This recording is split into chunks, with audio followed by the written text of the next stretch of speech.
अर्थ, उच्चारण या व्याकरण के अनुसार एक जैसे लगने वाले दो शब्दों में अंतर। अपनी हिंदी सुधारें। सुख और आनंद। पिकनिक बहुत अच्छी रही।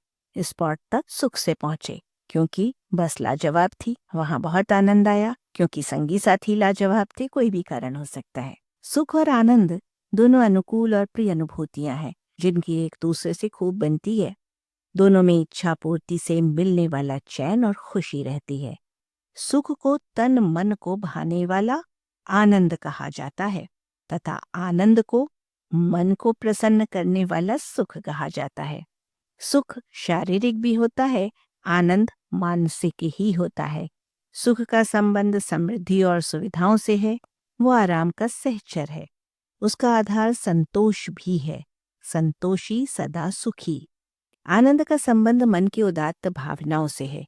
वो सांसारिक सुखों के त्याग से भी मिल सकता है। यहाँ ब्रह्मानंद शब्द को याद कीजिए। कहते हैं कि ईश्वर प्राप्ति में जो आनंद है वो ऐश्वर्य, भोग, विलास, वैभव आदि से मिलने वाले सुख में नहीं है। आनंद की दृष्टि स्थायित्व की ओर होती है। मुख प्रायः अस्थायी और क्षणिक होता है। अभावों के बीच सुख पाना कठिन है पर आनंद पाना कठिन नहीं है। साधु महात्माओं के नाम और पद संपूर्णानंद, सच्चिदानंद आदि होना तथा आनंद के अर्थों में विष्णु, शिव आदि को भी शामिल होना इसी ओर इंगित करता है। स्पष्ट है कि सुख से आनंद बड़ा है, वो परम सुख है। सुख व्यक्तिगत वस्तु है, आनंद समष्टिगत। सबका सुख अलग अलग हो सकता है। तेरा सुख मेरा सुख। इस प्रकार सुख में अनेकत्व है, आनंद में एकत्व है।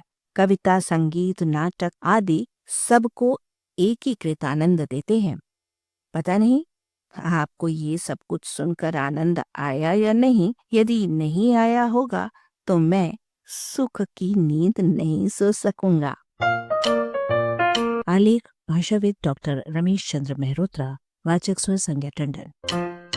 arparedio.com की प्रस्तुति।